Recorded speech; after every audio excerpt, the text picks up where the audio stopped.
Assalamualaikum warahmatullahi wabarakatuh. Saya sedang bersama Bupati Banyuasin Haji Asqolani di acara Ngopi Sore, Ngobrol Pintar Sore-sore.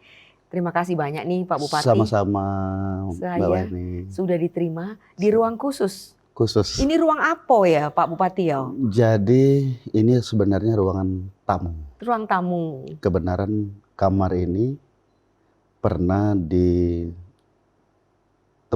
oleh Presiden keempat Pak Gus Dur. Oh, Haji Gus Dur pernah nginep di sini. Pernah, alhamdulillah. Dalam rangka apa dulu ya? Kunjungan kerja. Kunjungan kerja. Presiden di zaman Bupati Pak Amiruddin Inut almarhum. Oh, oke. Baik. Jadi setelah beberapa periode boleh dibilang, Iya. ini Banyuasin ini boleh dibilang kalau menurut saya ya, ini seperti menemukan jati dirinya kembali. Di bawah kepemimpinan Amin. Bupati yang baru, meskipun ini menginjak tahun keempat. Iya, ya, betul. Menginjak tahun keempat. Pada masa kepemimpinan Pak Asqolani, kita akan ngobrol yang seru-seru, yang pasti akan bisa menginspirasi netizen sekalian, netizen Seripoku dan juga Tribun Sumsel. Oke, saya akan tanya-tanya. Kita tentu semua ingin tahu ya, seperti apa sih seorang Asqolani dibesarkan, lahir di mana, sekolah di mana, sehingga bisa menjadi orang nomor 1 di Banyuasin. Silakan cerita. Oke. Saya sebenarnya orang biasa, Mbak Weni. Saya ini dilahirkan sebenarnya bukan di desa, tapi di bawah desa lagi, kampung namanya. Di bawah desa. Kampung. Jadi desa, ada dusun, ada lagi yang namanya di bawah dusun itu kampung-kampung. Jadi ada rumah-rumah sedikit di sana. Disitulah tempat saya dilahirkan. Di mana itu? Di Teluk Kijing. Teluk Kijing. Itu perbatasan antara Banyuasin dengan Musi Banyuasin. Oke. Jadi saya dilahirkan di situ, di tempat yang sunyi, tempatnya jauh dari keramaian. Dan saya dibesarkan di Tanjung Agung, di Gaduh. Kebenaran saya masa kecil, orang tua kan di kebun, di sawah seperti itu. Jadi saya karena mau sekolah, saya dititipkan sama orang tua dengan nenek. Kalau saya itu manggil Nyai. Nyai. Jadi Nyai, Yai, sehingga sekolah SD-nya di Gardu Harapan saya. Kalau sekarang namanya Tanjung Agung Barat. Tanjung Agung Barat itu sudah masuk Banyuasin ya? Pas berbatasan. Pas berbatasan ya? Antara Musi Banyuasin dengan Banyuasin. Oke. Terus masa SMP, saya melanjutkan sekolah di SMP Negeri Betung. Betung itu Banyuasin. Betung Banyuasin. Jadi dulu kita kan ada rayon, ke Sekayu sama ke Betung. Kebenaran saya memilih di Betung. Jadi saya di Betung selama 3 tahun. Selama 3 tahun. Tamat SMP, melanjutkan SMA di Pangkalan Balai sini. SMA Negeri Pangkalan Balai. Oke. Nah, tadi tapi Pak Asqolani kurang menceritakan secara detail lahirnya tuh dari ayahnya namanya siapa, kemudian pekerjaannya apa. Karena kan kisah hidup itu tentu pasti akan sangat menarik. Betul. Gitu kan ya. Jadi saya dilahirkan dari keluarga yang sangat-sangat sederhana di suatu kampung yang saya sampaikan tadi. Orang tua saya pekerjaannya adalah seorang petani tradisional. Apa itu? Tradisional jadi. Dan gimana juga seorang maksudnya? nelayan. Seorang nelayan karena hidup kami di pinggiran bantaran Sungai Musi. Jadi umur 40 hari saya itu sudah diajak di sawah sebenarnya. Sudah diajak tapi ke sawah. bukan bekerja di sawah. Tapi diajak di sawah karena orang tua kita kan petani. Iya. Jadi saya tinggal bukan di pondok, tapi di pinggir sawah ada hutan. Saya itu dibuatkan buai di sana. Iya, di buai gitu ya. Di tengah hutan, di pinggir sawah. Seorang Asqolani yang masih berumur 40 hari. 40 hari. Dan bapak ibunya tentu tidak tahu bahwa anaknya kelak akan menjadi orang nomor 1. Nggak ada yang tahu. Nggak ada yang tahu. Nggak ada yang tahu. Itu dari berapa bersaudara? Kita ada 7 bersaudara. Anda anak keberapa? Nomor 2 gitu. Nomor 2 ya. Oke, jadi 40 hari sudah diajak untuk menemani ibu dan bapak seperti itu ya, ke sawah. Sampai umur berapa?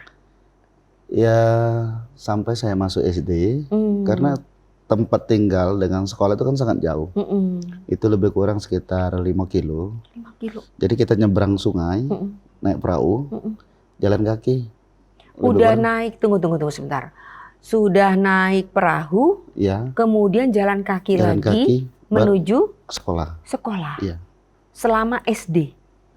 Nah, makanya tadi saya ceritakan SD saya banyak di tempat nyai tadi. Tempat nyai. Nyai, tempat kakek. Di Tanjung Agung. Tanjung Agung Barat. Tanjung Agung Barat. Kalau dulu namanya Gardu. Gardu Harapan dulu. Oh, oke. Terus? Karena ibu ini merasa kasihan dengan kita sekolah jalan kaki.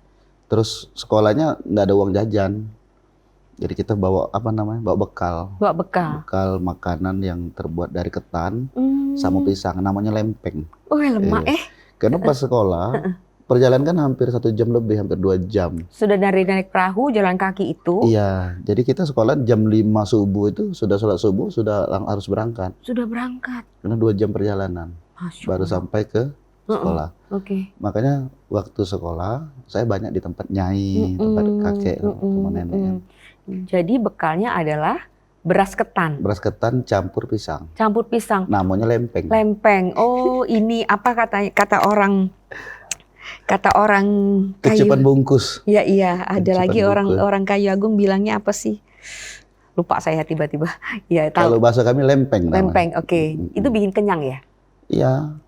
Untuk bertahan. Untuk bertahan. Biar kuat. Biar kuat, oke. Karena sampai ke rumah itu minimal jam 2. Jam 2. Jam 2 sore, siang. Dengan rute yang sama? Sama.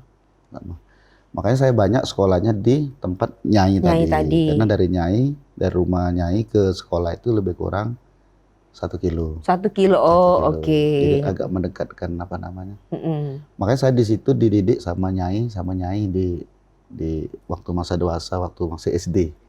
Jadi dengan yai ini orangnya memang kasih sayang, tapi disiplin. Terutama kaitan dengan ibadah. Kita waktu kecil kalau sedang ngaji di RRI itu sudah di atas sejadah kita. Oh. Iya. Jadi belum azan. Kalau sekarang kan anak-anak sudah azan baru persiapan sholat. Iya. Kalau kita dari kecil dididik sama nyai, sama kakek, sudah ngaji di RRI radio, kita sudah di atas sejadah semua. Jadi sangat disiplin. Sangat disiplin. Dan sangat sangat disiplin. Dan itu membekas ya, pelajaran-pelajaran seperti itu membekas sekali ya. Betul. Oke, terus SMP-nya di Kecamatan Betung. Yang sekarang masuk Banyuasin. Iya, oke. Kita di sana 1 tahun tinggal di tempat kakaknya ibu. Oke, jadi Uwak ya? Wak Nang namanya. Wak Nang, oke. Karena lagi-lagi juga tempatnya jauh, lebih kurang 3 kilo. Sehingga tahun kedua saya harus ngontrak di depan sekolahan. Masih SMP udah ngontrak? Ya, betul. Sama siapa? Sendiri. Sendiri? Sama teman-teman sekolah. Okay. Jadi waktu ngontrak itu sebenarnya banyak cerita yang sedih juga, penderitaan. Karena kadang-kadang kiriman dari orang tua telat, terpaksa kita lapar. Tapi syukur saya masih SMP sudah mulai kerja. SMP udah mulai kerja? Sudah mulai kerja. Kerja apa? Kerja di perkebunan PTPN 7. Jadi ikut, kebenaran saya mandor di sana. Mandor di sana. Jadi, tapi kerja setengah hari. Setelah pulang sekolah? Sebelum pulang sekolah. Sebelum ke sekolah? Ya, sekolahnya siang? Oke. Jadi kita dapat membantu biaya kehidupan sehari-hari selama kita di kontrakan. Jadi ngapain itu? Metik teh atau apa? Enggak, kita merumput. Oh, merumput. Kalau dulu namanya weeding apa? Ngerumputnya pakai tangan? Pakai arit. Pakai arit? Ya, pakai arit? Pakai arit. Berapa luas yang dirumputi itu? Karena kerjanya kan pakai kelompok ya. Jadi kita pakai sistem Borongan. Oh, pokoknya harus selesai oleh sekian orang. Oleh 11 orang. Dapat bayaran sekian. Dapat sekian. Oke. Itu berapa lama?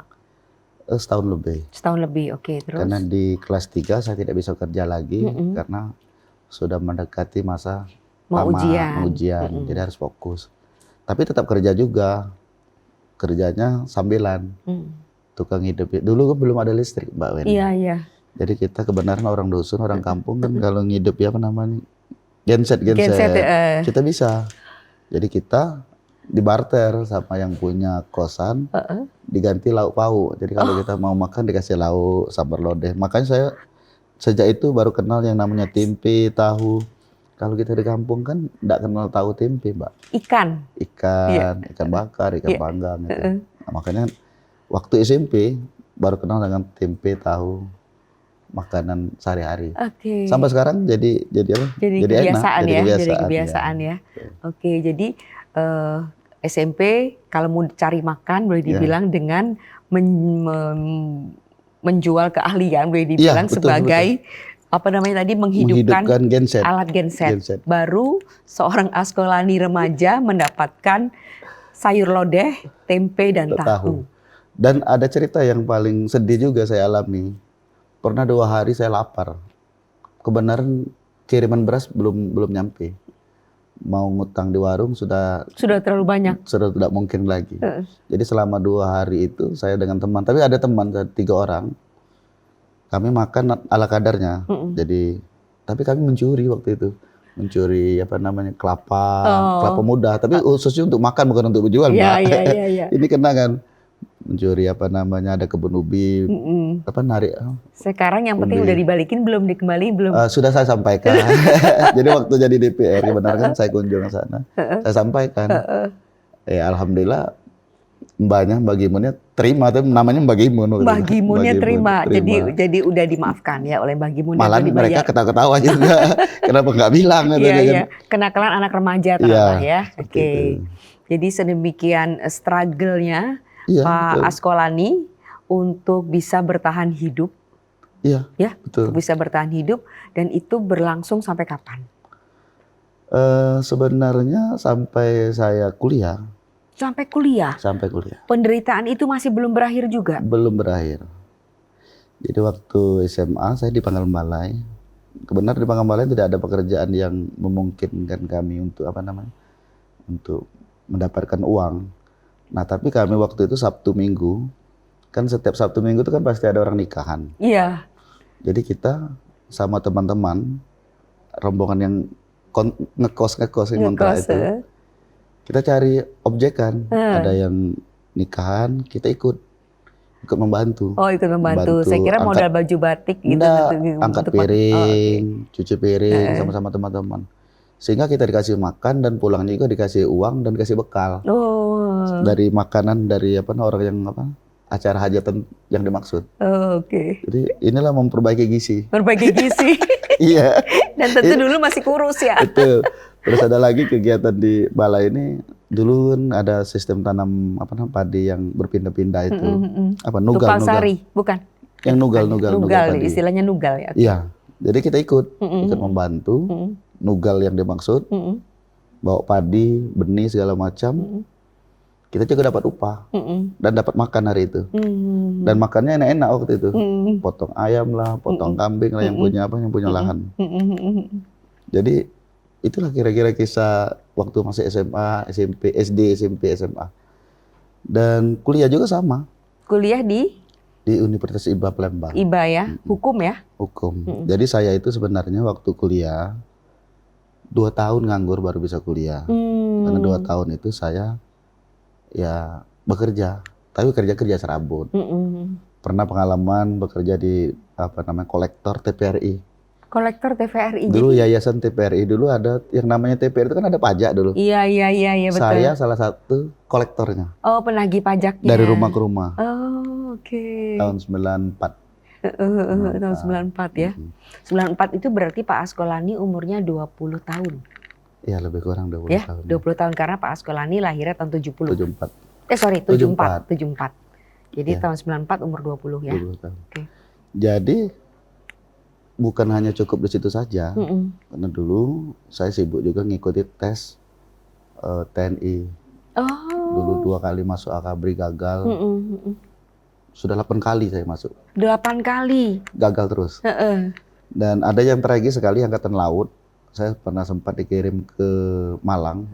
Sudah lulus tes. Tapi dikembalikan. Bali. Alasannya Kesehatan. kesehatan. Retensi darah tinggi. Sebenarnya sangat sepele sekali. Tapi mungkin bukan bagian saya di sana. Ya tetap dibalikan. Ada 4 orang kemarin dibalikan. 1 dari Palembang, 2 dari Lampung, 1 dari Jambi. Waktu dikembalikan, saya dikasih tiket Damri dari Malang ke Palembang sama uang 50.000. Itu sangat sedih. Membekas ya. Sampai hari ini masih sangat terasa. Tapi kalau diterima jadi anggota Angkatan Laut tentu nggak jadi bupati. Mungkin. Makanya Allah itu sangat kuasa. Betul. Allah sangat mengetahui apa yang sudah digariskan Yang Maha Kuasa. Dan setelah itu, saya kan belum kuliah.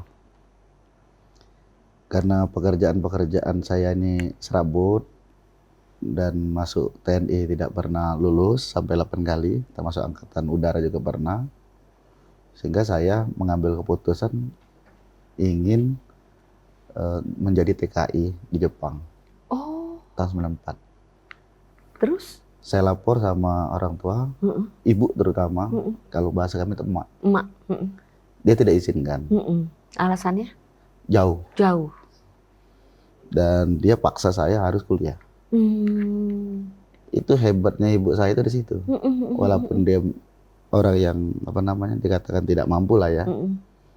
Tapi dia punya tekad, anaknya harus kuliah. Harus kuliah. Maka tahun 95 diputuskan saya kuliah. Waktu kenapa tidak masuk negeri? Karena kalau negeri kan kita tidak bisa membuat jadwal mata kuliah kita yang ngatur kan. Iya. Universitas yang ngatur, makanya kita ngambil singkatnya ya di IBA saja lah. Sehingga kita bisa kuliah sore. Sambil kerja. Paginya bisa kerja. Kerjanya apa? Serabutan lagi. Jadi kuli bangunan. Kuli bangunan. Di mana? Di Palembang, di Pak Jo. Tapi kerjanya setengah hari. Iya. Pak Askolani bagian apa itu? Ya tukang angkat batu, tukang angkat semen, tukang angkat pasir, tukang ngaduk. Cuman itu. Mengerjakan rumah siapa? Di Wak Senen namanya. Wak Senen? Di Pak Jo. Oke. Tapi banyak, bukan satu tempat. Bukan satu rumah aja? Iya. Kebenaran kepala tukangnya ini kan dekat rumah kontrakan saya. Dia tahu kondisi, itu diajaknya. Yang lebih lagi, kita kena mobil. Taksi Palima. Taksi Palimo? Taksi Palimo itu warna merah? Merah. Saya dulu suka naik. Tapi malam. Oh. Setelah pulang kuliah jam 8 malam, baru giliran saya. Sampai pagi. Wow. Iya Mbak, kenapa sedih? Dan kuliah itu, ya memang kondisi. Kita pernah beberapa kali jalan kaki dari Pak Jo itu ke IBA, ke Lemabang. Karena tidak ada uang untuk ongkos. Pak Askolani ini perjuangannya luar biasa. Jadi connect malam, dari jam 8 malam ya, boleh dibilang, sampai pagi, subuh, sampai subuh. Ya. Premannya juga jangan-jangan? Sebenarnya bukan preman, tapi karena kondisi, jadi kita berani. Karena kalau tidak berani, tidak nekat, kita tidak akan bisa. Jadi kuncinya saya itu bukannya melawan preman, bukan, memang nekat aja. Demi bertahan hidup. Demi untuk menyelesaikan kuliah. Tapi syukur alhamdulillah, kuliah saya sebenarnya saya bayar itu cuma 1 tahun, Mbak. Saya bayar kuliah cuma 1 tahun. Karena kalau saya bayar terus mungkin saya tidak mungkin tamat. Jadi dapat keringanan? Dapat beasiswa. Jadi tahun 95 saya bayar sendiri, tahun 96 dapat beasiswa Super Semar. 1997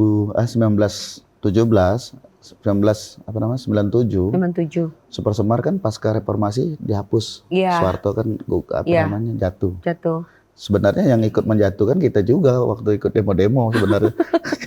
Tapi dapat beasiswa. Iya, kita dapat beasiswa kan. Tapi alhamdulillah syukur 1997 ada lagi namanya beasiswa PPAT namanya. Prestasi Peningkatan Akademik. PPA. Dari Kopertis. Syaratnya IPK-nya kalau salah 3,2. 3,2. dan aktif berorganisasi Mm-mm. dan tidak mampu. Hmm. Kebenaran saya ketua senat. Jadi tiga-tiganya saya memenuhi syarat. Jadi tahun 97 dapat beasiswa lagi saya. Akhirnya selesai 97. 98 alhamdulillah dapat lagi beasiswa. Dapat lagi. Karena syaratnya harus meningkat, namanya PPA, Iya. prestasi peningkatan akademik. Heeh. 3,3. Meningkat cuma 1, pas coba untuk mendapatkan beasiswa. 98 dapat lagi. Dapat lagi, meningkat lagi. Meningkat lagi. 3,4. 3,4. Alhamdulillah selesai kan? Wih, luar biasa. Jadi memang itu semua dibayar Tuhan ya kayaknya. Iya. Makanya kita lebih yakin kalau saya itu terus terang dalam perjalanan hidup dari kecil sampai tamat kuliah sampai sekarang sebenarnya. Nah, ini semua ya 90% itu pertolongan Allah sebenarnya. Oke, kita akan lanjut untuk sesi yang berikutnya. Karena pengalaman hidup, pengalaman laku, apa kata orang ini, laku batin, kemudian laku yang dilakukan oleh Pak Askolani memang luar biasa. Benar-benar dari bawah dan ternyata banyak sekali hikmah yang didapatkan ya. Betul, alhamdulillah. Kita akan lanjut lagi pada perbincangan yang lebih seru dengan Pak Askolani, Bupati Banyuasin. Aku Nana. Percaya nggak? Romantis itu mulainya dari saling jaga. Kayak aku, jaga Andrew pakai Tropicana Slim. Jaga dari sekarang, romantisnya sampai nanti-nanti. Tropicana Slim. Aku Nana. Percaya nggak? Romantis itu mulainya dari saling jaga. Kayak aku, jaga Andrew pakai Tropicana Slim. Jaga dari sekarang, romantisnya sampai nanti-nanti. Tropicana Slim. Nikmati kebaikan 100% pure extra virgin olive oil dari tanah Andalusia dalam masakan Anda. Tropicana Slim Extra Virgin Olive Oil. Tropicana Slim Extra Virgin Olive Oil. Aku Nana, si Ratu Dapur. Badan ideal tuh awalnya dari dapur. Aku pakai Tropicana Slim. Dari minyak, santan, sampai cemilan, semuanya Tropicana Slim. Kita lanjut lagi dengan Pak Askolani yang ternyata perjalanan hidupnya luar biasa sekali. Biasanya orang yang saya wawancara yang terharu menceritakan kisah hidupnya. Kali ini kebalik. Saya yang tadi berkaca-kaca karena saya nggak nyangka seorang Pak Askolani yang saya kenal selama ini tuh kan riang, gembira gitu ya orangnya ya. Tapi ternyata punya kisah kehidupan yang sangat menyentuh dan ini perlu di-sharekan kepada netizen sekalian supaya kita sama-sama belajar untuk menjadi sesuatu, untuk menjadi seorang yang sangat luar biasa memang banyak sekali yang harus dilalui. Betul. Begitu ya Proses prosesnya. alam. Oke, Pak Askolani, ngomong-ngomong saya mau ajak ngopi Oke. ya. Sekarang kita cobain kopinya Oke. ya. Pasti enak. Betul. Pasti enak. Oke. Nah, ini rasa avocado. Rasa pokat kalau kita Pokat, ngomong. rasa pokat, ya. Ya. Lemak nih, coba kita cip. Baunya sudah enak. Pokatnya. Luar biasa. Luar biasa ya, lemak ya? Lemak nian. Memangnya? Kalau Palembang lemak nian. Lemak nih ya. Luar ya biasa. Kan? Luar biasa. Pokatnya terasa. Ini juga ada cookiesnya, kaki kita coba. Boleh. Ya, kaki kita Sekarang? coba. Sekarang boleh. Boleh. Tidak sabar Silakan, lagi. tidak sabar lagi. Tidak apa-apa. Tidak apa-apa. Kaki kita bagi dua, Beh. Oke. Kan ada dua itu isinya kalau tidak salah. Oke. Iya, terima kasih. Sekarang kita langsung boleh. Boleh. Nah, ini kalau aku biasanya cak ini. Oh, dicacal, dicelup namanya. Ya, Oke. Tidak mabuk ya? Enak. Enak.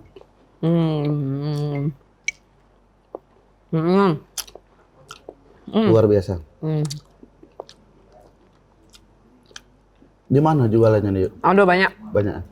Di supermarket, di minimarket ada loh. Yang pasti sehat. Karena gulanya itu bukan pakai gula biasa, ya kan? Khusus untuk supaya kita tidak bertambah berat badan. Berarti kalorinya kurang. Ya, benar. Jadi bisa ngecik perut ini? Bisa.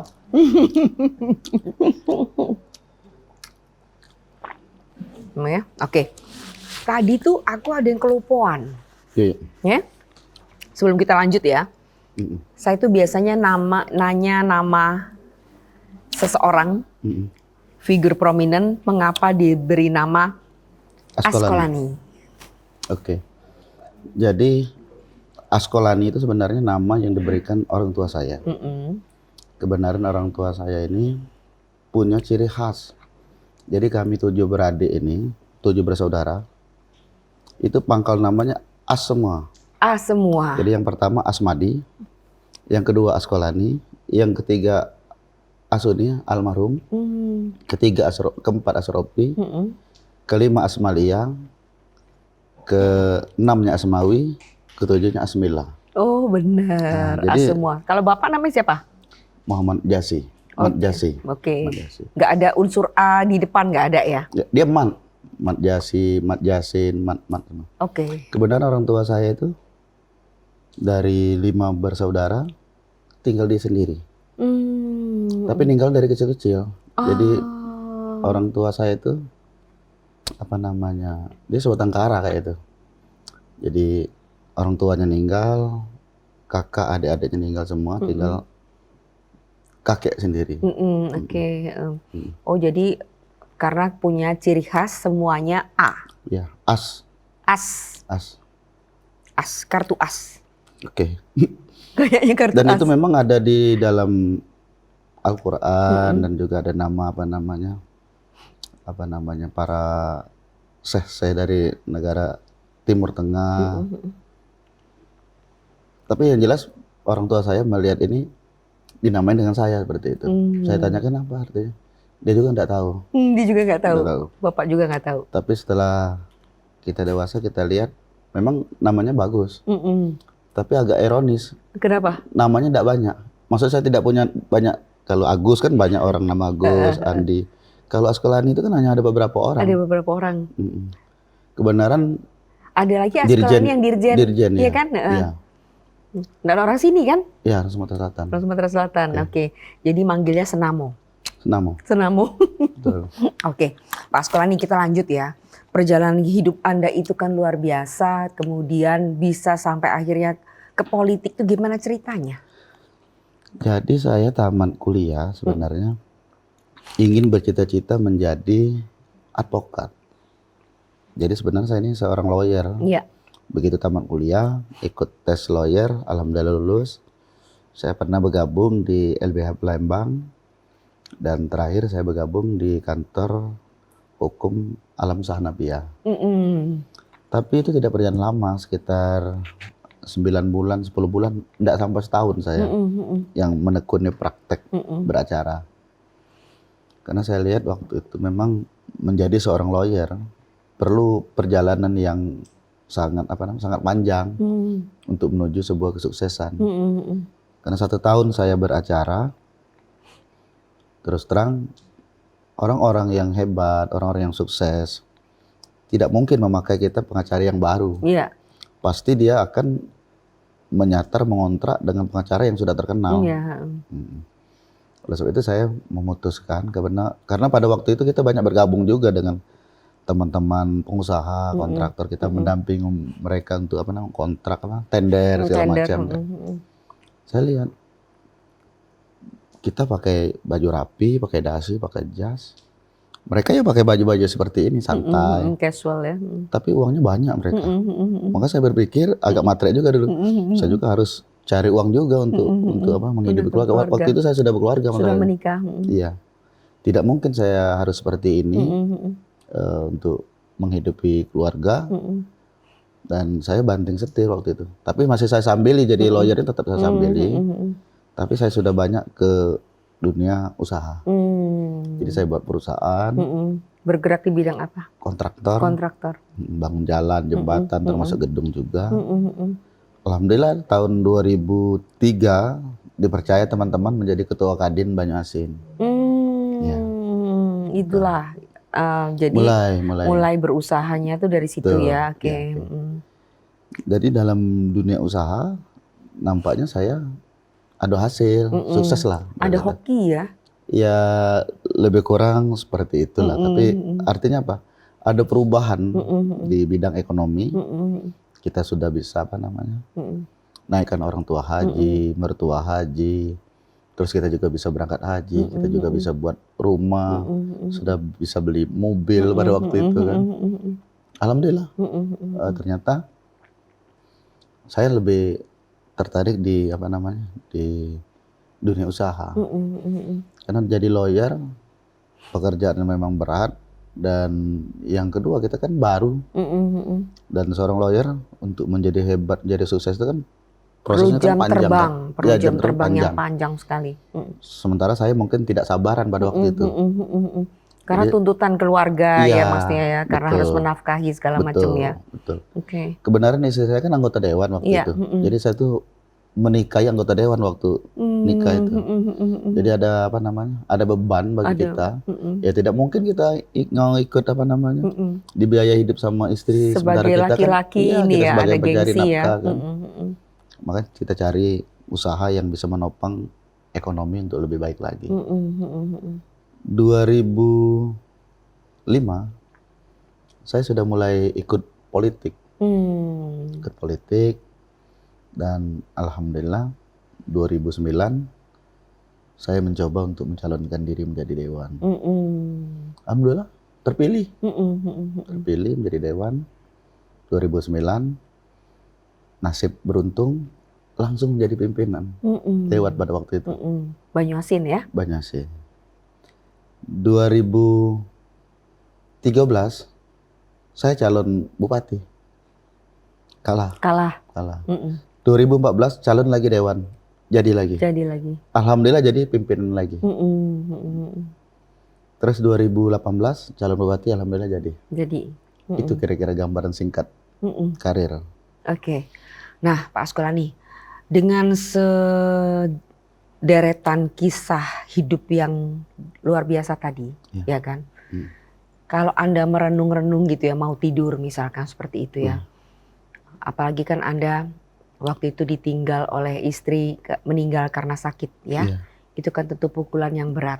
Betul. Banyak sekali. Itu ujian yang paling berat Ujian yang paling pernah berat. saya alami. Kalau ujian kelaparan, ujian kemiskinan, ujian kesusahan barangkali tidak ada artinya bagi saya. Tapi ketika ditinggal istri itu ujian yang paling berat bagi saya. Kenapa? Karena anak masih kecil-kecil. Itu yang membuat berat bagi saya. Yang kecil umur berapa waktu itu? 3 tahun. 3 tahun. 3 tahun ya. Dan sakit. Nah, bagaimana Anda bisa mengambil hikmah dari semua itu, dan apa sih ya sebenarnya yang kalau Anda tuh mau tidur malam gitu ya, misalkan berkeluh kesah atau apalah, curhat sama yang punya hidup ini. Iya. Ya memang dari perjalanan hidup saya, Mbak Weni, saya tahu betul bahwa ini memang semua ini skenario Allah. Dan memang banyak hal yang tidak masuk akal, banyak hal yang tidak mungkin itu bisa saya lakukan dan bisa saya capai. Ternyata semuanya bisa. Semuanya artinya apa? Artinya apa yang saya dapatkan itu, yang saya capai itu, dari pekerjaan, dari menyelesaikan sekolah, ya semuanya itu kebesaran Allah semua. Jadi kalau boleh saya ngomong, bahwa Allah itu memang sebenarnya sangat sayang dengan saya. Memang saya itu dibimbing, diajari dalam kehidupan saya, dari kecil sampai saya besar, sampai saya dewasa, sampai saya berkeluarga juga. Oleh sebab itu tentunya memang ya kita harus kembali kepada Allah. Jadi kita sesungguhnya tidak ada daya upaya. Termasuk terakhir saya ditinggalkan seorang istri yang ya sedang 5 anak yang harus kita urus. Ini mungkin cobaan yang paling berat bagi saya. Tapi kembali lagi kita bahwa ini sudah kehendak Allah, dan kita pun pasti akan kembali juga. Kita sadar mungkin Allah memberikan pelajaran bagi saya dan bagi anak-anak juga, sebenarnya bagi keluarga juga, bahwa memang semuanya itu sementara. Jadi kita hanya menjalani saja. Sementara kita menjalani sebelum kita kembali kepada Yang Maha Kuasa, ya kita nikmati. Kita harus syukur. Ya kuncinya cuma 3, Mbak. Ikhlaskan, syukur, dan sabar. Kalau 3 ini kita pegang, insya Allah kita akan dalam kondisi senang, bahagia. Seperti yang Mbak Weni sampaikan, Pak Asqolani itu kan ceria. Ya mungkin orang bisa melihat dari yang kasat mata ya. Dan kesedihan itu kan sebenarnya tidak boleh kita tampil kepada orang. Biarlah kita dan Allah yang tahu. Inilah salah satu kunci kita bisa menjalani hidup yang di dunia yang panah ini sebenarnya. Tapi kita kembali lagi pada Allah. Memang kita tidak ada daya upaya, kita juga tidak bisa apa-apa sesungguhnya. Dan memang ya saya boleh ngomong kekuasaan Allah itu ya 100%. Kita hanya diberikan hak oleh Allah untuk berusaha. Tadi kan dalam rangka itu kan hanya usaha-usaha saja, doa. Tapi yang menentukannya kembali kepada Allah. Makanya saya sering sampaikan dengan teman, dengan saudara-saudara, jangan pernah kita untuk ikut campur dalam menentukan nasib kita. Tapi kita hanya diberikan kewenangan hak oleh Allah untuk berusaha semaksimal mungkin dan berdoa kepada Allah. Nanti yang punya hak menentukan kita mau jadi apa, mau ngapain itu Allah semua. Termasuk kaitan dengan umur kita juga, Mbak. Makanya saya sadar betul itu, sehingga kalau malam-malam saya sering pikir, yalah ini semua kuasa Allah. Saya bisa menyelesaikan sekolah itu karena Allah. Saya bisa bekerja itu karena Allah. Saya punya istri karena Allah. Saya punya anak karena Allah. Saya dapat jabatan pun jadi DPR pertama karena Allah. Jadi yang kedua karena Allah. Dan termasuk istri pun diambil oleh Allah ya karena Allah juga. Jadi kesedihan itu penderitaan ya kita gabung, ya ini kebesaran Allah semua sebenarnya. Jadi kenapa kita harus sedih, kenapa kita harus merasa susah seperti itu, kalau sudah kita tahu kuncinya Allah yang menentukan. Kalau sebagai manusia biasa barangkali ya tidak mungkin saya bisa bertahan sampai hari ini sebenarnya. Tapi kembali lagi kan Allah yang menentukan semua. Jadi kita kuncinya harus ikhlas, harus bersyukur dengan apa yang ada dan harus sabar. Itu aja, Mbak. Luar biasa memang Pak Asqolani punya kisah hidup yang kadang saya sendiri sampai tercekat gitu ya, karena itu betul-betul bukan sekadar diomongkan. Bukan, karena ini kisah nyata, makanya saya kembali lagi. Ya kita harus kembali kepada Yang Maha Kuasa, Dia yang menciptakan kita, yang menentukan nasib kita, yang menjadikan semuanya, termasuk nanti memanggil kita juga. Jadi ya tidak ada pilihan bagi kita. Jadi semasa kita masih sehat, masih diberikan umur yang panjang, ini saat kita untuk berbuat kebajikan. Karena kebaikan inilah sejujurnya kita sampaikan yang akan membuat kita bahagia sebenarnya. Dari teman, dari saudara. Dan prinsip saya, jangan pernah menyakiti orang lain, siapapun dia. Termasuk dia benci, termasuk dia lawan politik kita tidak pernah dendam, apalagi mau benci, tidak boleh. Jadi jalani saja, nikmati. Yang penting kita bisa menikmati, seperti kita menikmati kopi, menikmati roti dari Tropicana, nikmat luar biasa. Apalagi dikasih gratis. Pak Asqolani tadi terharu. Kita nanti akan lanjut ke sesi berikutnya. Saya mau diajak ke sebuah taman katanya. Iya. Ya? Taman Bahagia namanya. Taman Bahagia. Kita akan tanya-tanya nanti bagaimana seorang Asqolani memimpin Banyuasin. Oke. Ya? Oke. Kita akan lanjut lagi. Ya, ada yang mau ditanyakan? Bu, gimana mata pelajaran anak saya? Apakah ada yang tertinggal? Bukti bayar sekolah kemarin belum ada. Gimana ya, Bu? Kalau jadwal perusahaan anak saya pindah hari ya, Bu? Absensi anak saya gimana? Bapak Ibu, kini orang tua dan siswa dapat melihat aktivitas sekolah melalui Junior Smart. Download sekarang juga di Google Play atau App Store agar bisa memantau aktivitas bersama.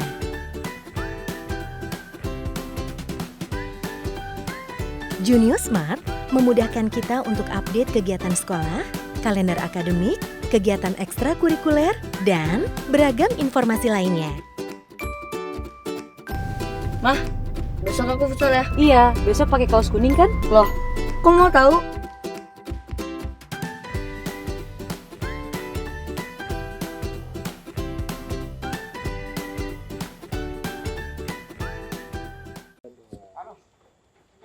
Kita masih ngobrol-ngobrol dengan Pak Askolani, Bupati Banyuasin. Sekarang saya akan diajak ke garasinya Pak Askolani melihat motor. Tapi yang paling menarik itu memang ada Vespa berwarna biru. Ini motor penuh kenangan. Pak Askolani, betul. coba cerita dulu motor apa ini nih Vespa ini? Motor Vespa. Ini sebenarnya bukan kepunyaan saya. Ini punya teman saya yang namanya Yuliansa. Ini teman kuliah. Beneran dia punya motor. Kita tahun 97, 98, 99 jadi sales. Jadi motor inilah yang bisa membantu, salah satunya membantu kita mencari uang untuk menyelesaikan kuliah. Jadi sebelum kuliah kita menawarkan produk barang-barang rumah tangga, dan sepulang kuliah juga malam kita juga door to door, Mbak, door to door, rumah-rumah dari rumah ke rumah untuk menawarkan perabotan rumah tangga, termasuk juga perabotan elektronik. Masya Allah. Jadi lebih kurang 3 tahun ini. 3 tahun motor ini sangat berjasa pada kehidupan Pak Askolani menjadi sales perabotan rumah tangga dan elektronik. Di daerah mana jadi itu keliling? Door to door loh. Door to door. Bayangkanlah. Kita kebanyakan di daerah Lemabang. Termasuk Kenten juga kita masuki. Ya sebenarnya kita nggak ada wilayah, sebenarnya semua wilayah, tapi kebanyakan kita karena dekat kampus, jadi supaya kita selesai menawarkan produk kita ke tempat kuliahnya lebih dekat, makanya kita lebih banyak di Lemabang, di Kenten, dan di sekitaran kampus. Nah sekarang yang saya mau tanya, itu pasti beli nggak ibu-ibu yang ditawarin produk rumah tangga tuh? Jadi karena kami ini kan katanya sebujangan lah anak-anak kuliah. Kalau ketemu ibu-ibu di komplek-komplek kami nawar itu, dan Pak mereka dulu, pasti beli. Pak Askolani dulu pasti langsing. Kurus, Mbak. Cakep, jadi ibu-ibu banyak jatuh hati. Tidak begitu cakep, tapi menyenangkan. Jadi kalau kita, ini pengalaman, makanya kita tertarik. Ibu-ibu rame, kumpul-kumpul, kita tawarin barang-barang segala macam. Mereka senang. Pasti mereka ada yang beli. Pasti ada yang beli. Makanya waktu itu jadi gampang merayu ya. Ada pengalaman juga itu Mbak. Jadi ada rumah yang besar. Tapi saya tidak yakin yang punya rumah itu yang punya. Karena orangnya kecil, kurus. Saya tawarin, mana bos katanya. Oh itu gula nanti bos saya katanya, saya panggil katanya. Terus saya diajak keliling-keliling. Bingung kita, mana bos? Dia nggak mau kasih tahu bos. Akhirnya dia, sudahlah enggak usah tunggu-tunggu bos, biar aku aja yang beli katanya. Ternyata dia itu yang punya. Makanya kita tidak boleh nganggap orang sebenarnya melihat orang dari fisik. Betul. Kita tidak tahu bahwa dia yang bosnya yang punya rumah. Akhirnya dia banyak beli. Akhirnya alhamdulillah sampai sekarang jadi dulur, jadi sahabat kita sampai hari ini. Namanya Pak Aslam Mahrom. Pernah kenal nggak? Dulu pernah DPR Provinsi Sumatera Selatan. Jadi setelah kita kenal dengan beliau, Pak Alam, kenapa kemarin mau beli barang-barang yang kami tawarin? Apa dia jawab? Saya tuh kasihan sama kamu itu. Jadi intinya banyak orang yang kasihan sebenarnya. Tapi bagi kami enggak jadi masalah kan. Tapi alhamdulillah sekarang jadi sahabat kita, jadi dulur kita. Jadi yang mau dikasih bisa diambil hikmah dari itu adalah jangan pernah menganggap remeh orang. Kita enggak tahu siapa dia dan bagaimana hidupnya ke depan. Kita enggak pernah tahu itu. Jadi kalau kita memperlakukan orang baik, insya Allah kita akan diperlakukan baik. Itu pasti. Ini rumus Allah yang harus kita jalani sebenarnya. Makanya orang yang sukses itu pasti dia orang baik. Nggak ada orang yang sukses itu yang jahat, nggak ada. Jadi orang sukses itu kata pasti Pak Askolani pasti orang baik. Orang baik. Kalaupun dia tidak baik, dia sukses, dia pasti jatuh. Nggak akan lama. Tidak akan lama. Pasti jatuh dia. Dan itu berkat juga doa orang tua. Ya, itu modal pertama itu orang tua sebenarnya. Jadi dari semua kebaikan itu dari orang tua, dari nenek, kakek. Dan tidak mungkin kita bisa jadi baik kalau kita tidak baik dengan orang tua. Itu dasar. Hal yang dasar kebaikan itu dengan orang tua dulu. Nonsen, bohong dia. Bisa baik dengan orang, kalau dengan orang tua itu tidak baik. Kalaupun baik, kalaupun sukses tidak akan lama. Tidak akan lama. Dia baik dengan orang, tapi dengan orang tidak baik, namanya bukan baik dia. hanya ada kendak baik-baik itu. Nah, itu. jadi banyak sekali hikmah yang bisa dipelajari dari pengalaman hidup Pak Askolani. Dan sekarang saya mau diajak jalan-jalan kemana lagi nih? Ke taman ini. Ke taman. Tempat taman bahagia. Jadi kalau lagi suntuk, nongkrong di situ kita. Oke. Ada teman, tidak ada teman, seorang diri. Nah, ini kita masuk ke taman apa Pak namanya? Ini Taman PKK namanya, tapi kami namakan Taman Bahagia. Jadi kalau ke sini harus berbahagia ini. Ya, Mbak. oke. Ya. Jadi di sini kita lengkap. Ada gerakan pelihara ternak unggas, namanya Gemar Tugas. Gemar Tugas. Gemar Tugas itu gerakan melihara ternak unggas. Oke. Ada lagi Gerbang Perak. Gerbang Perak itu gerakan pemberdayaan perikanan rakyat. Nah, kita pelihara ikan juga. Oke. Ada lagi kita Gertas, nama gerakan tanam sayur. Nah, tanam sayurnya di sebelah situ. Kita khususkan di sana. Ada lagi Pulauan Bu, itu memelihara nanam buah-buahan. Nah, inilah buah-buahan yang kita tanam. Ini ada belimbing, ada mangga, ada jambu. Dan ini udah berapa lama nih Pak? Ini sebenarnya Keberadaannya. Ini peninggalan dari zaman Pak Amiruddin atau gimana? Tapi penataannya kita. Jadi waktu zaman Pak Amir dia hanya tanam dan ini hutan belantara ini. Iya. Oh, tadi Jadi hutan ini, belantara. Ya, jadi ini kita setel baru, kita susun baru. Dan dulu cuma ada tanaman buah-buahan saja. Nah, ini kita buat ya tempat kelinci, tempat burung di sini kan.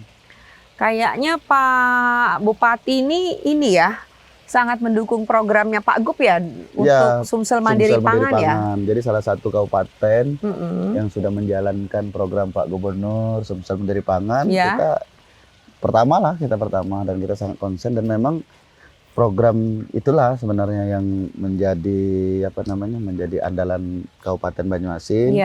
Dalam rangka untuk mengurangi pengangguran, betul, memperbaiki gizi, menurunkan angka stunting, termasuk juga menurunkan angka kemiskinan juga di situ. Apalagi kan memang untuk program ini itu berangkatnya semua dari rumah kan? Iya betul. Dari rumah karena kita harus menghasilkan tanaman-tanaman yang bisa menghidupi setiap rumah tangga ya. Betul. Jadi mindset awal itu memang untuk memenuhi kebutuhan kehidupan rumah tangga. Tapi memang sekarang ini sudah banyak juga yang berjiwa entrepreneur. Jadi mereka jadikan semacam usaha, jadi penghasil tambahan rumah tangga. Oke. Ada burung. Iya. Dan ini unggas. Udah kayak ini ya, udah kayak taman mini jadi ya. Betul. Jadi di sebelah itu ada ternak tanam sayur mayur. Sayur mayur juga ada ya? Ada. Berarti Ibu Ketua TPPKK Banyuasin memang suka juga ya bercocok tanam ya? Saya anak-anak juga ikut anak-anak juga ya? Ya karena mungkin itu tadi ya DNA keluarga Pak Bupati ini kan dari ayah ibu yang seorang petani tadi ya? Betul. Jadi itu mau tidak mau nurun ya? Nah itu sayurnya di situ, sayur. Oh oke. Ya. Jadi semua gerakan yang kita bangun di di Banyuasin itu juga kita lakukan secara pribadi juga.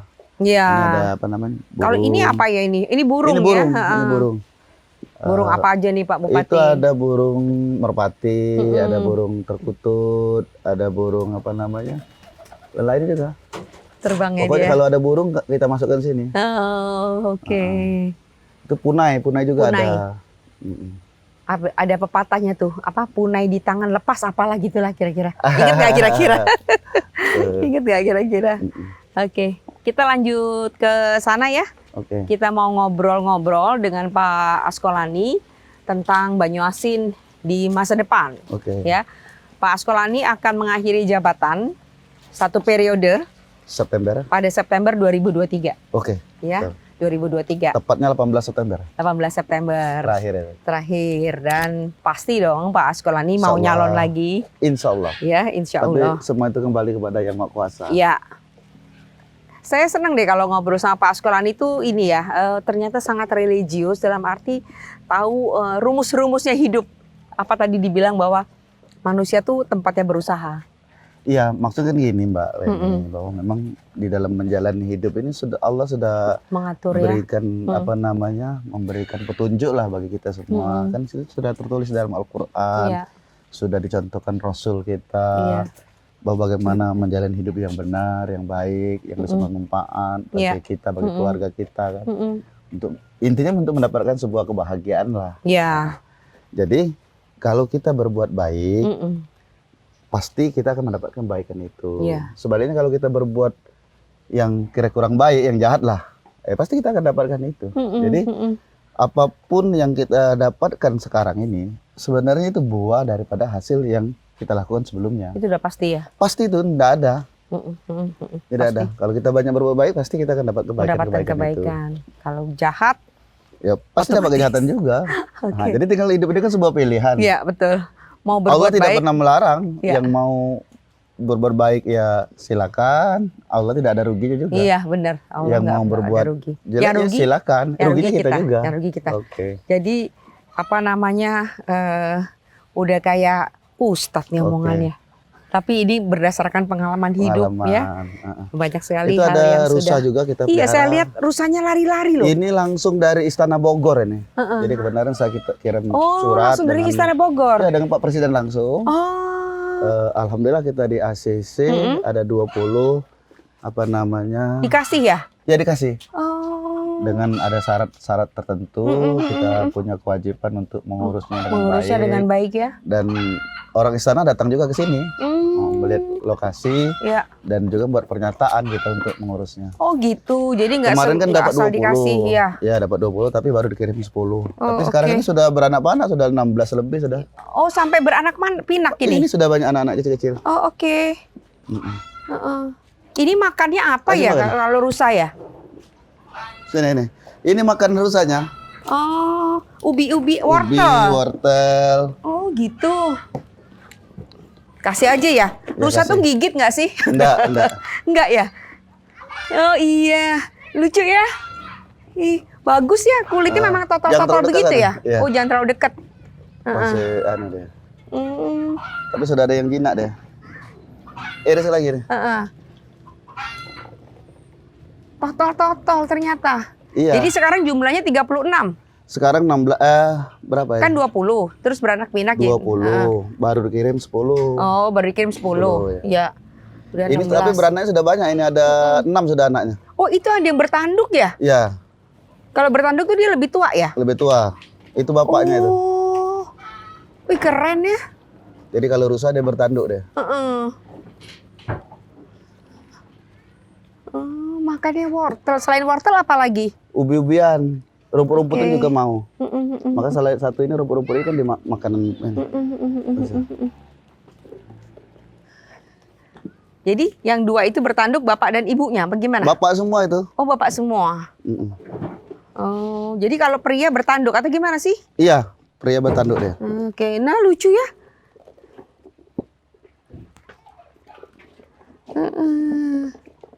Nih. Oke, Oh, tangan kena getah ya. nggak apa-apa. Nanti kan bisa cuci tangan. Pengalaman ini yang berharga. Iya. Biasanya kalau kami deket ya. Heeh. Udah, nanti dia apa namanya kebanyakan ini makan bingung dia. Lucu ya. Itu dia ngomong, terima kasih Mbak Terima Weni." kasih, bener. Kalau pagi Pak, saya juga biasa ngasih makan burung. Burung-burung Oh, itu. kesini makan gitu kan ya. Kan dia makhluk hidup. Iya. Udah kayaknya cukup deh Pak. Cukup ya. Ya, kita lanjut lagi ngobrol-ngobrol dengan Pak Askolani, Bupati Banyuasin. Luar biasa seru dan sekali ini saya diajak ngopi nih Ngopi. Di Diajak Taman ngopi. Bahagia. di Taman Bahagia. Ini Taman PKK ini. Taman PKK, tamannya Bu Fitri, Iya, ya tapi tamannya. dinamakan Taman Bahagia. Kenapa? Ya karena kalau datang ke sini bahagia. Pasti bahagia. Buktinya Kita bahagia. kita bahagia, alhamdulillah ya. Tadi udah ngasih makan rusa Rusa. dan sekarang kita ngopi. Oke. Oke. Dan Pak Askolani nanti tahun 2023 insya Allah akan mengakhiri tugas periode pertama. September, 18 September. Ya, 18 September 2023 Dan pasti Pak Askolani mau maju lagi Insya karena Allah. Banyuasin Kalau pasti belum, tapi insya Allah. Insya Allah. Insya Allah. Ya, karena Banyuasin ini masih tentunya perlu kepemimpinan seorang Askolani. Insya Allah. Kenapa Anda bilang insya Allah nggak mau bilang pasti? Ya memang kita kan sudah saya sampaikan dengan Mbak Glenny tadi bahwa memang kita tidak bisa apa-apa sebenarnya. Semuanya Allah yang menentukan. Oke. Tapi kalau kita berencana, bercita-cita, berkeinginan, itu memang yang dianjurkan oleh Allah. Iya. Tapi kata Allah yang menentukan, aku kan Dia yang menentukan. Kita boleh berusaha, boleh berencana, boleh berniat dan berdoa. Oke. Nah, Makanya kalau dibilang pasti, seolah-olah kita ingin menentukan, nah itu yang tidak boleh. karena Mbak. urusan pasti itu hanya punya yang maha kuasa ya. Punya Allah. Iya, betul. Ya, Betul. hanya yang punya maha kuasa. Tapi saya lihat nih Pak Askolani kan kepemimpinannya di sini atau penetrasinya kuat ya. Iya, orang yang menilai, Mbak. Orang yang menilai. Dan duetnya dengan Pak Slamet Iya, ya itu solid. Alhamdulillah. Alhamdulillah. Alhamdulillah. Alhamdulillah. Karena konsep saya memimpin Banyuasin, kekuasaan itu tidak saya bagi. Kekuasaan tidak dibagi. Tidak saya bagi. Yang Maksudnya? benar kekuasaan bersama-sama. Kekuasaan bersama-sama. Sama-sama. Menjalankan kan- kekuasaan itu bersama-sama. Bisa ada persaingan dong antara bupati dan wagub. Tidak. Hmm, Justru gimana? kalau kita bagi, itu yang akan menimbulkan persaingan dan kita tidak akan bisa beradil dalam membagi. Tapi kalau konsepnya bersama, ya sama-sama. sama-sama. Iya, sama-sama. Seperti kita membagi sepotong ikan. Kita tetak dua walaupun ukurnya sama, tapi kan tidak adil. Ada yang dapat kepala, ada yang dapat buntut. Iya. Yang dapat buntut merasa alangkah enak yang kepala. Yang dapat kepala enak yang buntut. Jadi ikan Makanya- itu digimanain? Sama-sama. Nah, Jangan dipotong. jangan dipotong. Biarin aja. Kita makan sama-sama. Jadi dia mau ambil kepala, ya silakan ambil kepala. Majulah ya. Ambil tengah. Jadi sama-sama. Sama-sama. Kalau kita potong tidak akan adil dan pasti ada kekisruan. Karena baik orang Pak D. Slamet maupun orang saya pasti ada yang mengatakan bahwa itu tidak adil, bahwa ini alangkah enaknya bupati, terus orang saya alangkah enak wakil bupati. Kalau tidak dibagi tidak ada, sama-sama. Oke. Gitu. Dan Banyuasin PR-nya tuh apa?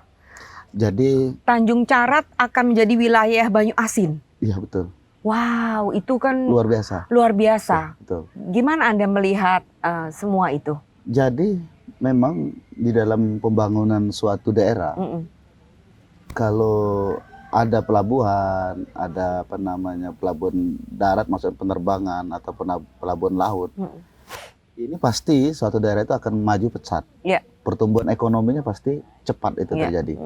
Nah, ini alhamdulillah kita dapat ya respon lah yang positif dari Pak Gubernur dan terutama paling penting Pak Presiden langsung Iya. yang melalui Pak Menteri Perhubungan.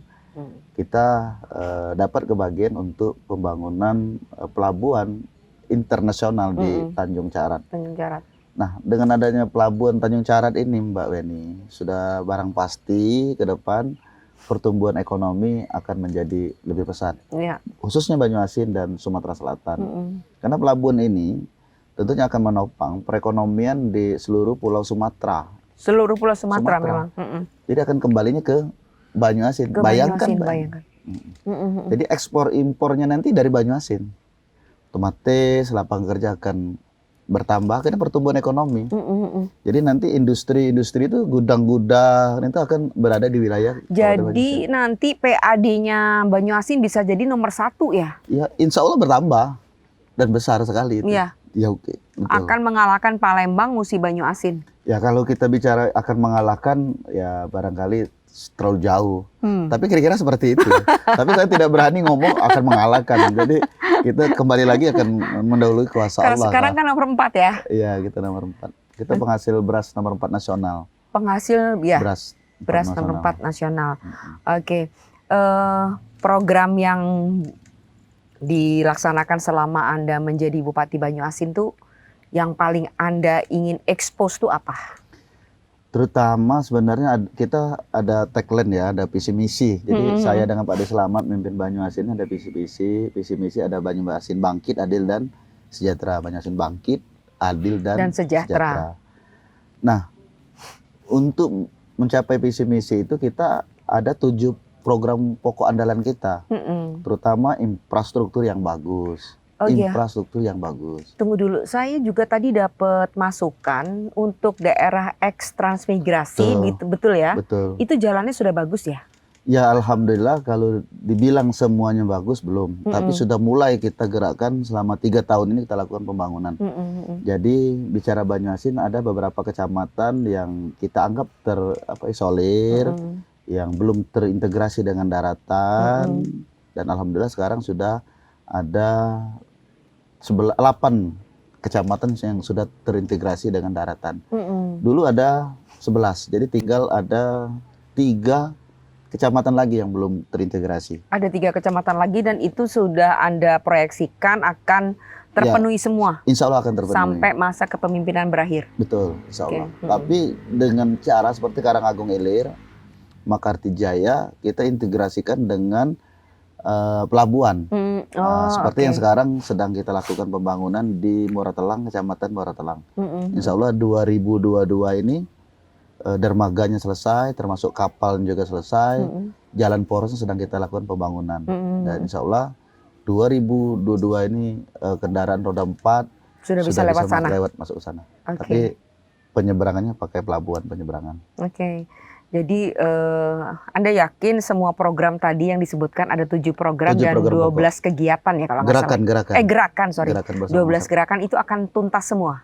Ya kalau tuntas semua barangkali tidak mungkin tuntas, tapi secara garis besar persentase ya 70 sampai 80% akan tuntas. Apalagi kita bicara infrastruktur jalan dan jembatan. Tidak mungkin kita tuntaskan dalam masa 1 periode. Oke. Tapi setidak-tidaknya persentase daripada untuk cita-cita kita mengintegrasikan antara kecamatan, desa-desa yang ada di kepulauan-kepulauan itu insya Allah itu akan tuntas di periode yang pertama ini. Oke, jadi berarti Anda mau lanjut periode kedua, insya Allah akan bersama masih Pak D Selamet? Insya Allah kalau masih diizinkan Allah, Iya. tetap mau lanjut dan masih tetap dengan Pak D. Tapi atas izin Allah. Semuanya dikembaliin deh sama yang punya hidup. Nggak bisa. Nggak bisa. Nggak bisa. Iya, oke. Harus kembali. Harus dikembalikan kepada yang punya hidup. Yang mengatur Yang mengatur kehidupan bumi ini. dan langit dan segala isinya. Minum kopi dulu. Oke. Enak.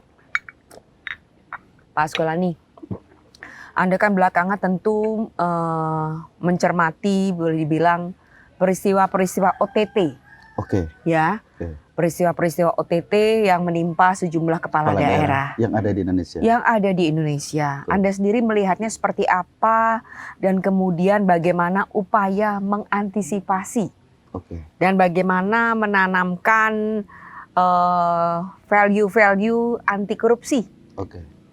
Jadi memang di terakhir ini, di tahun-tahun ini banyak sekali teman-teman yang kena OTT KPK. Iya. Dan ini sebenarnya sangat mencekam ya. Sebagai kepala daerah kita juga ikut Takut ya, khawatir. Pak, ya? Ya pasti takut lah Mbak. Karena semuanya akan musnah Musnah, dan sirna begitu aja. begitu saja.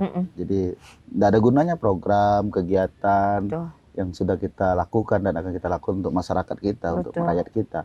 Kalau itu semua terjadi, kan, semuanya akan binasa dengan sendirinya. Makanya saya sampaikan sudah setiap saat berkali-kali dengan semua OPD bahwa kondisi negeri ini sudah berubah. Kondisi negeri ini sudah berubah dan tentunya kita semuanya harus berubah juga. Karena kalau kita tidak berubah, tidak bisa melihat zaman, perkembangan zaman, tentunya kita dengan sendirinya akan musnah juga, akan tergilas oleh waktu. Ini namanya teori Darwin. Teori Darwin yang dari- hanya mau berubahlah yang akan bertahan. Nah, oleh sebab itu tentunya kita sudah merubah pola dan sudah kita instruksikan bahwa di dalam penyelenggaraan pemerintah daerah di semua bidang lah, kita harus merubah apa yang sudah diatur lah, sudah diatur oleh bangsa dan negara ini, ada undang-undangnya, ada peraturan-peraturan menterinya, ada perpres segala macam. Semuanya harus kita kembalikan kepada aturan yang ada. Jadi kita tidak bisa lagi main-main. Jadi kita harus sungguh-sungguh dan kita juga harus fokus dalam pengerjaan penggunaan uang negara yang harus disesuaikan dengan peraturan perundang-undangan yang ada.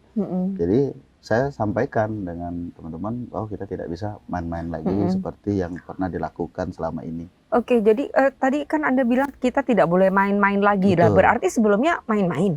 Ya barangkali karena mungkin sistem penegakan hukum yang masih belum begitu ketat seperti zaman-zaman dulu, yang sekarang ini juga masih ya masih yang diikuti oleh orang-orang yang mungkin yang oknum-oknum lah ya, Oknum-oknum.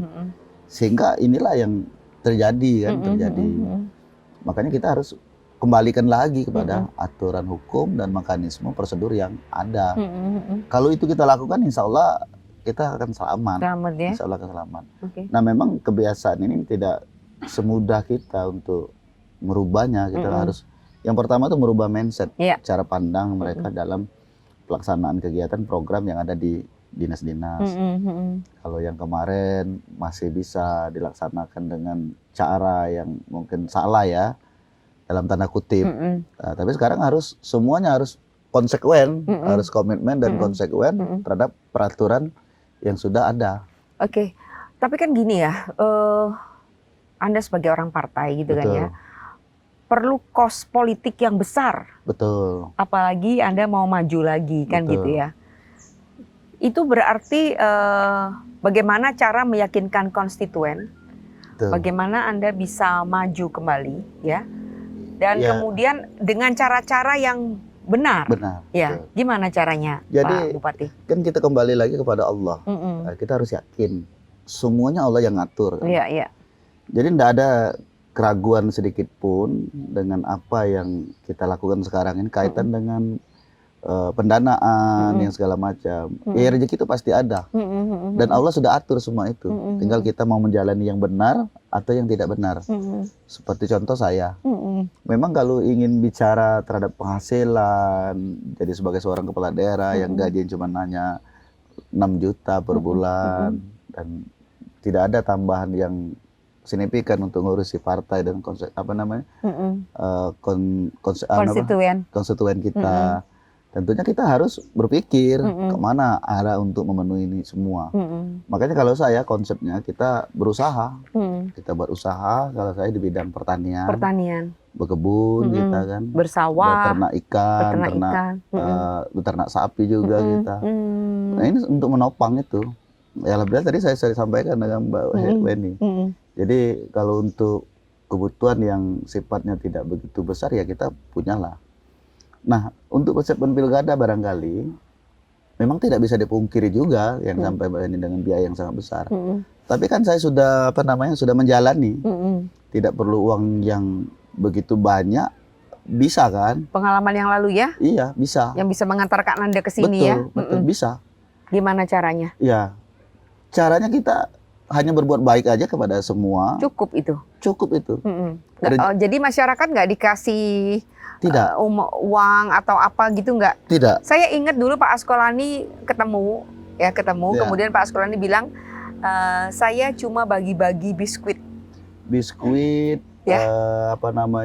coklat untuk anak-anak, buku tulis. Masih ingat, Mbak? Iya, ingat. Iya, itu. Ingat kita ada. Harganya cuma 2.000, Mbak. Iya. Cuma 2.000. Tapi ini kan salah satu komunikasi kita dengan masyarakat bahwa mereka senang kita. Sebenarnya masyarakat itu tidak neko-neko sebenarnya. Sebenarnya mereka tidak butuh uang sebenarnya. Tidak perlu uang maksudnya untuk dari calon pemimpin sebenarnya. Yang penting pemimpin dan calon pemimpin itu mau berinteraksi dengan mereka, berkomunikasi, ya, bersilaturahim lah ya. Soal oleh-oleh barangkali tergantung dengan kita. Kalau saya dulu gantungan kunci yang harga 5.000. Terus paling mahal itu kerudung sama kain. Kain harga 20.000. Itu pun tidak semua, ya paling-paling dari sekian ratus jiwa kita hanya mampu 20.000, 10.000 jiwa cuman yang kita bantu. Itu pun tidak semua. Dan ini bukti nyata bahwa Allah itu ada kan, bahwa Allah itu maha kuasa dari kesemuanya. Jadi kenapa kita harus punya capek-capek mengumpulkan uang banyak? Allah sudah memberikan contoh dan dijadikan kita dalam kondisi tidak ada banyak uang kan. Kalau dibilang nggak ada uang kan salah, tapi Salah. tidak banyak uang. Tidak banyak uang. Kalau dihitung-hitung untuk pilkada kan nggak cukup. Nggak cukup. Ada sebagian teman-teman juga calon kepala daerah yang kemarin kan untuk mendapatkan sebuah partai harus punya uang 10 sampai 20 miliar. Saya tidak. Kami dari PDI Perjuangan, ini bukan kampanye Mbak, bukan kampanye sekali lagi. Saya bukannya menghabiskan uang, saya dikasih uang juga ada dari Bu Mega. Saya dibantu, disupport untuk beli baju kaos, untuk bayar saksi, ya sampai jumlahnya miliaran juga kita dapat bantuan. Jadi kata orang kita harus beli partai, ya bagi saya tidak laku itu. Tidak ada itu, Pak. Ya mungkin sebagian orang iya mungkin kan. Tapi kita tidak tahu juga. Tapi buktinya saya tidak. Saya Gerindra gratis, sepeser pun nggak bayar. Nasdem gratis, sepeser pun nggak bayar. Dan ada 2 partai lagi ya sangat normal karena kita ingin mengumpulkan massa. Mengumpulkan masyarakat. Perlu mereka kan kita siapkan makan, minum, dan transportasi kan. Tapi jumlahnya tidak begitu besar. Artinya kan secukupnya. Iya. Artinya ngapain kita ngumpulkan uang banyak untuk beli partai? Ngapain kita ngumpulkan uang untuk kasih masyarakat? Sebenarnya enggak perlu itu. Yang paling perlu adalah Ya akomodasi kita, biaya kampanye kita untuk makan, minum, ongkos transportasi, dan biaya tim kita. Jadi kalau saya hitung tidak menghabiskan uang 3 miliar, Mbak. Jadi 1 tahun panen pun insya Allah bisa. Ya, wah, mulai buka rahasia dapur Iya nih bagaimana dong, Pak Askolani bisa menghidupi Dan niat saya Iya. semua itu saya lakukan sedekah, Mbak. sedekah. Sedekah. Jadi kita kasih makan, ngumpulkan orang, kasih makan kan sedekah gitu, Betul. Mbak. Jadi bukan kos politik sesungguhnya. Tapi dampak dari kita sedekah ya namanya politik kan. Jadi secara tidak langsung politiknya jalan juga. Tapi sesungguhnya yang kita lakukan adalah sedekah. Sedekah. Jadi Mengumpulkan orang makan, kasih orang ongkos untuk pulang. Namanya kan sedekah. betul. Jadi politik itu kan artinya kepentingan ya. Kepentingan ya. Kepentingan. Jadi kepentingannya Pak Askolani ini adalah sedekah. Sedekah. Ya untuk ngurusin mereka. Iya, untuk ngurusin mereka. Dan saya nggak ada beban juga. Ada beban maksud gini. Oh, saya harus jadi lagi periode yang kedua. Harus pokoknya. Enggak juga seperti itu. Ya ikut jalani aja. Tapi sebuah usaha dan doa, niat ada. Ada. Tapi tidak harus pasti kan. Supaya nggak stres ya. Biar nggak jadi beban. Betul. Kalau apa-apa harus kan jadinya kita ribet sendiri betul. ya. Termasuk saya dengan Pak Wabub juga. Kalau Pak Wabub ambisi, saya ambisi. Bentrok kita. Iya. Pasti bentrok. Nah karena konsep saya tidak dibagi, kekuasaan kita sama-sama. Alhamdulillah sampai hari ini kita berjalan langgeng kan. Terus yang kedua, orang yang sering ribut itu kepala daerah itu pasti ada 2 faktor. Pertama masalah kekuasaan, kewenangan. Dan yang kedua masalah rezeki. Masalah rezeki. Nah, makanya saya ngomong dengan Pak De Selamat, kita dosa ribut-ribut soal rezeki. Bahwa kita yakini, kita kan punya sama-sama punya Tuhan kan. Tuhan kita kan Allah. Udah ngatur. Dia yang ngatur kita. Ngapain kita mau ribut-ribut? Yang benar itu ya dibagi kalau ada. Kalau enggak ada ya sudah, mana yang ada. Seperti itu. Jadi mungkin itu konsep kita sampai hari ini langgeng. Untuk 2022 saya bilang dengan Pak De Selamat, enggak usah kita berpikir yang macam-macam juga. Karena kita yakin yang nentukan Allah juga. Ya kalau Pak D ada keinginan ya monggo. Kalau enggak masih mau sama-sama juga monggo. Saya pun sedikit enggak ada ketakutan, apalagi sampai keberatan. Tapi alhamdulillah beliau sampai hari ini kan enjoy juga, enggak ada permasalahan juga. Oke. Jadi itu perbincangan yang luar biasa bersama Bupati Banyuasin Haji Askolani. Saya mendapatkan banyak sekali pencerahan. Ya, umur Pak Askolani boleh dibilang lumayan jauh dari saya. Tapi tadi seperti kita saksikan bersama dalam 3 sesi Pak Askolani itu bolak-balik bilang bahwa semua ini adalah kehendak Allah. Betul, gitu ya. betul. Jadi kita jangan maksain sesuatu karena yang menentukan pasti yang di atas. Nah, di dalam program yang kita buat, yang kita susun, ada satu program yang kaitan dengan Allah langsung, namanya Banyuasin Religius. Banyuasin Religius. Banyuasin Religius itu ada lagi namanya, ditambah lagi gerakan Gemah, namanya gerakan Gemah. beramal. Oke. Jadi kita ada beberapa kegiatan di situ. Kita mengajak masyarakat kita untuk membumingkan Al-Quran, membangun rumah tapis. Nah ini suatu hal yang luar biasa, Mbak. Kita membangun rumah tapis. Target kita hanya 1 kecamatan 1 rumah tapis. Tapi alhamdulillah sekarang sudah 68 rumah tapis kita bangun di Banyuasin. Targetnya berapa? 21, 21, oh iya 21 jadi 68, jadi 3 kali lipat ya. 3 kali lipat. Tiga Ini kali baru lipat. 3 tahun baru ya tahun keempat ini ya. Sudah baru 3 tahun. Dan yang luar biasa cuman satu rumah tapis menggunakan dana APBD. Selebihnya Yang lainnya gotong royong. gotong royong. Gotong royong. Oke. Ini salah satu kita membuktikan kebesaran Allah juga. Iya. Tapi Pak Askolani di sini soal keberagaman seperti apa? Ya alhamdulillah Banyuasin ini sebenarnya seperti miniatur Indonesia. Miniatur Kita Indonesia semua juga ya. agama ada di sini dan suku juga ada di Banyuasin. Terutama banyak Jawa ya. Iya. Makassar ya. Hampir 40 Jawa. Terus Makassar juga dan hampir semua suku ada, Mbak. Ada semua suka ada. Dan kita semuanya kita lakukan pembinaan secara bersama-sama termasuk agama Kristen, Hindu, Buddha, termasuk Konghucu juga ada di Ada juga ya Banyuasin. di sini ya. Dan pemerintah Kabupaten Banyuasin melalui forum koordinasi umat beragama, kita lakukan koordinasi yang baik, komunikasi yang baik, sehingga kita berikan pengayoman semuanya. Kita berikan bantuan semuanya, kita bantu masjid, kita bantu musola, kita bantu gereja, kita bantu pura, semuanya kita bantu. Dan kita hadir di tengah-tengah mereka. Kita hadir juga di tengah-tengah umat Bindu. Alhamdulillah Banyuasin zero konflik.